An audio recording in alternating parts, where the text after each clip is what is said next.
Hello, Bronco fans everywhere. Welcome to Elevation Orange. I am your host, Bronco Bill. This is a recap of the game between the Denver Broncos and the Green Bay Packers. And you'll notice I'm wearing the Super Bowl 32 championship shirt in which Denver did beat Green Bay. And if you watched the neighborhood yesterday, you saw that I had the Super Bowl hat, Super Bowl 33 champions hat. So I know it's only the second game of the season that we won, guys. It's only the second game that we won. But since I got the shirt, I had the hat, I brought the karma, and the Broncos got the win. Finally snapping a 3-game losing streak, I believe it was. Or 2-game losing streak. I'm sorry, 2-game losing streak, but still. So the final score was Denver 19, Green Bay 17. And it was that close, guys. There were times where it looked an awful lot like last season. You know, Denver drives down the field and has to settle for a field goal. Not once, not twice, 3 times they had to settle for a field goal. They took a 9-0 lead. Then Green Bay comes down and they get a field goal. It was 9-3. Denver, I'll give you some stats too, but Denver, they did get a touchdown.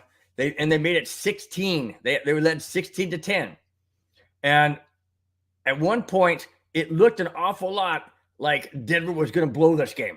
And they had a halftime lead, which scares the daylights out of me. Always scares the daylights out of me when the Broncos have the lead. And I'll tell you why. When the Broncos have the lead, it seems to me, and go back and look at previous games. Feel free to go back and look at previous games. It's a trend that is not good. And that trend is when they have a lead at halftime, they go in the locker room, they don't make adjustments.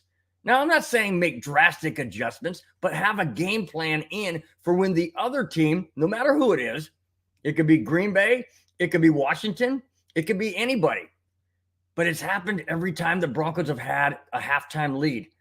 And that is they don't make adjustments. They don't say, okay, well, what if this team does this? Or what if this team does that?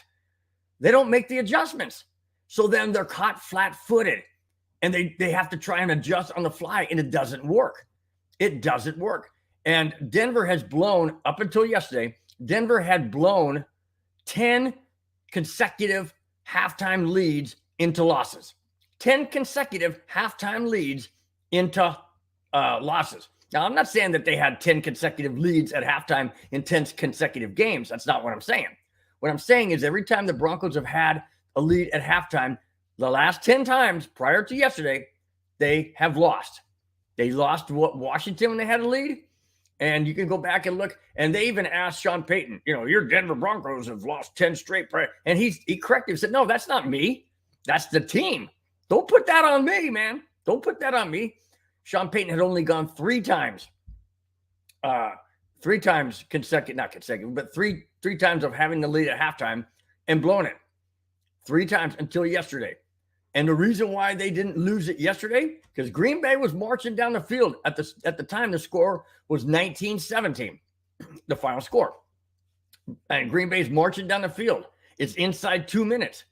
They're at the 50-yard line. If they get a field goal, they win the game, period.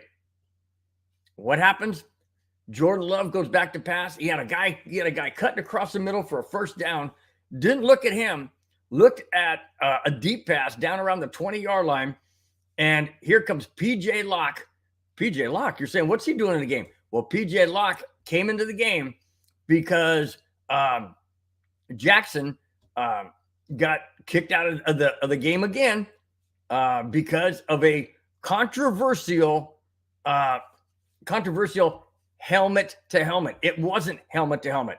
It was shoulder to shoulder, but it was such a hard hit that as soon as the ball got there, boom, Jackson just nails him. And the referee standing right there and throws the flag. It was not pass interference. That's how the Packers got, not pass interference, illegal hit. It wasn't an illegal hit. And I've said this many, many times, guys. I'm going to say it again. There needs to be a challenge opportunity. There needs to be a challenge opportunity on calls that are not supposed to be called. That was not a blatant hit. It was not helmet to helmet. It was shoulder to shoulder. And they should be able to say, okay, if it's a controversial call and it's a bang, bang play, the head coach of any team should be able to have 15 seconds or any time prior to the next snap to be able to throw the challenge flag and say, I want to challenge that illegal helmet-to-helmet contact penalty. I want to challenge that. Then the guys in New York can slow it down and they can look and see that it was shoulder to shoulder, not helmet to helmet. And that should not have been a penalty. But it was a penalty. Jackson was ejected by the referees. He's going to be fined again. And that's ridiculous. Jackson is not a dirty player. He's not. Absolutely not a dirty player. But the referees don't see it that way. And that's why, in my opinion, there should be a challenge opportunity for blatant mistakes that the referees are making. They make them all the time. And it changes and alters the game. Had that not been called a penalty, chances are the Packers would not have scored a touchdown. And therefore, the game wouldn't have been 19-17 and super close for the Broncos to lose another game where they led at halftime. But no, that was changed because the referees got the call wrong. Absolutely wrong. The other call that they got wrong was this was explained by Gene Steratore, or where I think that's pretty close to his last name. Anyways, he's a retired head official. And there was a pass in the end zone, and this is how they got their 17 points, or 17th point, this touchdown. It came after that interference. Or not interference, the penalty, the helmet-to-helmet, so-called helmet-to-helmet penalty. And what happened was there's a ball thrown in the end zone. Both players, receiver for the Packers, and I believe it was Justin Simmons of the Broncos, go up for the pass. They both of them have their hands on the football. The rule states by Gene Steratore, the rule in the NFL states this. It's not tie goes to the receiver. That's not the way it works. The way it works is whoever comes down with possession, obviously they both have control of the football. Whoever comes down first with both feet in bounds is awarded the ball. That should have been a Broncos interception in the end zone. The referees blew that one too. They called it a touchdown. Then they went and reviewed it because all touchdowns are reviewable. They went ahead and reviewed it and still got it wrong. They still got it wrong. They still awarded the ball to the Packers receiver. That is absolutely, totally wrong. There should have been a challenge opportunity for that to say, hey, that's not what the rules state. The rule doesn't state tie goes to the receiver. Rule states a tie goes to, the ball goes to whoever comes down inbounds with both feet and possession of the ball continuing. And that's exactly what happened with Justin Simmons. But he did not get awarded the interception because the referees are idiots. They don't even know the rule book. It is absolutely unbelievable that games are being changed all across the NFL because the referees are morons. They don't understand the rules. They need to be taught the rules. And if they don't understand the rules, then they shouldn't be referees, period. But again, I think it should go back to a challenge. Challenge it. Because if apparently these head coaches know more than the referees. It just seems to me. I even, when I was watching it and doing the neighborhood with Madungus Creevy, we both said, hey, that's got to be Justin Simmons' ball, period. Nope. Referees are idiots. I should just make them the jackass of the week coming up on my Friday show because they're absolutely idiots. Plain and simple. Anyways, I continue. So that made it 19-17. Okay. Now, as I was saying, the reason why I got on that tangent was because I was talking about why PJ Locke was in the game. Now, PJ Locke was in the game on that long pass from Jordan Love. PJ Locke goes up and cuts in front of the receiver who was being covered by Patrick Surtain. Cuts in front of him and intercepts the ball. It was fantastic. He runs about 14 yards and then just falls down on the turf. And all intents and purposes, the Broncos, all they had to do was run the clock out because the Packers had no timeouts left. Well, it came down to third down, and it's like 3rd and 4, 3rd and 6, something like that. And it's like 6 seconds left. And I'm screaming at the TV going, no, punt it. And Madungus Creevy is like, no, just take the snap, run around, and then throw the ball out of bounds. I'm saying, what if he gets sacked? It's 4th down. What if he gets sacked?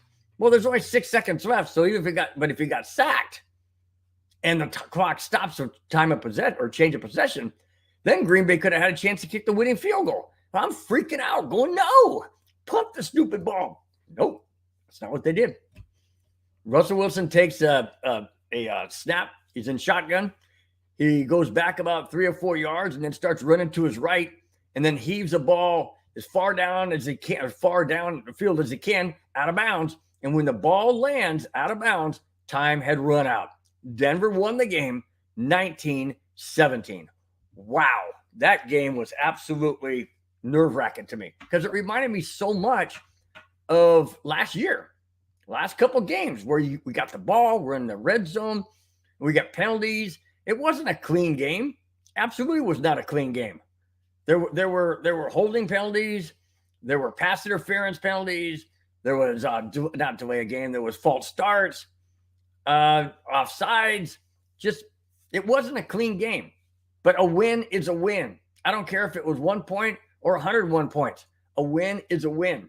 It only goes down as one game, but it's still a win. So now Broncos are 2-5, and I'll get into the upcoming game. I'm not going to, elaborate too much on this because this is a recap of the game. But I'll get into that. I'll get into that on my Friday show for sure on Broncos Breakdown. Let me get into a couple of stats here. Time of possession, Broncos didn't have the time of possession again. It was 31-28 and change, but I'm just giving the main numbers. Green Bay had 20 first downs, Denver 18. Let's see, we go to Russell Wilson was, I remember last week against Kansas City, he only threw for 95 yards. Well, yesterday he was 20 of 29 for 194 yards and 1 touchdown. He had one run of, he had one run of 21 yards. Javonte Williams had 15 carries for 82 yards. And McLaughlin had 5 carries for 45 yards. So the Broncos running game was working. And so was their passing game. Cortland Sutton had the ball thrown to him 6 times, didn't drop a single one. He was 6 for 6, 6 attempts, 6 receptions, 76 yards, and a touchdown. Jerry Jeudy was 5 of 5 for 64 yards. Perrine was 3 out of 3 for 14 yards. Troutman was 1 out of 2 for 5. And McLaughlin was 1 out of 2 for 1 yard. But I'm telling you, Jerry Jeudy and Cortland Sutton are on the hot seat for being traded. With stats like that, I don't want them traded. The Broncos are now just starting to click, all right? People are saying the defense is horrible. The offense is horrible. Yes, that has been true, very true. And it reared its ugly head again yesterday when they could only manage 3 field goals on 3 drives and getting close to the red zone and sometimes being in the red zone and having to settle for a field goal. Yes, it's still a work in progress. But I'm telling you guys, it takes time. You cannot have a new head coach, a new playbook, a new offensive coordinator, all these new stuff. You can't expect them to come in and just light it up like they've been doing it for 20 years. You can't do that. It takes time. Is it frustrating as fans? Absolutely, it's frustrating. It's frustrating to me. And I know it's frustrating to Broncos country. But if you watched that game yesterday, that place was sold out. Place was sold out, and it looked orange as orange can be. It was awesome. Fans are still showing up because it is our team. It's our team. And like I mentioned many times before, you cannot call yourself a fan if you're not supportive of the team when they win as well as when they lose. You have to be a fan on both sides. Win or lose. That's what a fan does. You don't turn your back on the team just because they're losing. Is it frustrating, like I mentioned? Absolutely. But you don't turn your back. You don't do it. You show support, just like you would for your children. You may not like what they're doing. You may be frustrated with them, but you don't turn your back on them and just not support them anymore. That's not being a responsible parent. And this is not being a fan if you turn your back on a team, and the Bronco fans have not done that. It's going to take time, guys. It's a work in progress. Don't trade anybody. Don't trade Judy. Don't trade Sutton. Don't trade Simmons. Don't trade Surtain. Don't trade anybody. And people say, well, Russell Wilson needs to go. Okay, sure. He's not going to be the Bronco quarterback for another 10, 15 years. That's preposterous to even think that. I agree. We do need to draft a quarterback. But I'm not going to sit there and say I want the Broncos to tank, because that's not being a fan. You don't want your team to lose ever. You don't. And I know a lot of people out there say, oh, we need to tank for Caleb Williams. That's not going to happen. That's not going to happen. And there's other quarterbacks that we may not have a shot at either.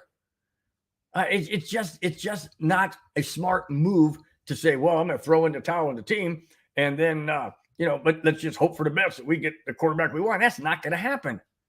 It's not going to happen. So we need to quit thinking that way. We need to keep the team the way it is, get some really good drafts in 2024 and work up from there. Like I mentioned before, we need core players to stay on this team.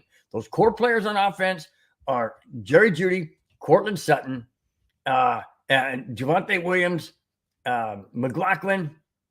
On defense, it's Patrick Surtain, it's Justin Simmons, it's Browning. Well, he made some big mistakes yesterday. But anyways, to keep him and also keep Josie Jewell, Singleton, these guys are core players we need to keep. And I don't like the fact that there's talk about trading those core players. That bothers me big time. Because like I mentioned in the show yesterday, and like I mentioned before, you cannot build a solid house or building on sand. You can't. It's not going to sustain the weight of the building. It's going to crumble. And if the Broncos get rid of their core players, this organization is going to crumble. It's going to take years to build it back up. Years. That's what I'm saying. Years. It's going to take years. Keep the players we have, which is like a solid concrete foundation to build a house or a building on. It's not going to crumble. You build up from the foundation. And the Broncos have a solid foundation in those key players. Don't trade them. Period. I've mentioned that many times, and I'll continue to mention it until they don't trade them, until we keep them. All right. Now, going on a little briefly before I wrap this up, the Denver Broncos play next Sunday at home against the Kansas City Chiefs, who have won 16 straight games against Denver. Now, I'm going to throw a question out there, guys, and I want you to think about it. And then when I do my show on Friday and I bring this up again, I'm going to bring up this question again. Does the win against Green Bay and the fact that the Broncos seem to be getting things together and starting to mesh and starting to come together as a unit, do the Broncos have a chance to win the game at home against Kansas City? I don't know. Kansas City put up 31 points against the Charger team. That's not that good anyways. Charger team's not that good. They won 31-17. Now, Denver scored 19 against Green Bay. Are the Chargers better than the Packers? I would say so. Sure. Absolutely. Can the Broncos beat the Chiefs this coming Sunday in Denver, prime time? Not sure if the game's going to be on TV here in Southern California because I don't know when the Chargers play. But in any case, I'll be able to watch it. And I just am wondering if the Broncos have enough of a momentum from yesterday's win and the fact that they're coming together as a unit, sure looks like it. And they're playing a Chiefs team who the Broncos desperately want to beat, especially at home. I'm not sure that that's going to happen. I'll give you more details as we get closer to my show on Friday. I'll have a lot more information on that, and I will definitely dive into that. Probably spearheading my show or right at the tail end of it. But in any case, guys, that will do it for this show of Elevation Orange. Final score once again: Denver Broncos 19, Green Bay Packers 17. And the Super Bowl championship shirt today and the hat yesterday was the karma the Broncos needed. Maybe not, but that's what I'm going with, guys. That's it. That's all I have. Thanks for watching. Thanks for subscribing. If you have not, please do so. Greatly appreciate it. Hit the thumbs up, hit the like button. That means the world to this to the show. It means the world to the network. We greatly appreciate each and every one of you that support this channel, support my show, Broncos Breakdown on Friday, and Elevation Orange on Monday. Thanks so much, guys. Have a wonderful rest of your week. Stay safe, and we will see you live this coming Friday, Broncos Breakdown 5, 6, 7, and 8. Until then, guys, take care. We'll talk to you then. Bye-bye. Hey, Bill, I'm in the mood for a switch up. I hit the function, hit the rose till I hiccup. I hit the stage and leave with money that say stick up. She picture perfect, so I told him I'm a flick up. Bill, I'm in the mood for a change up. I leave the city and return with my change up.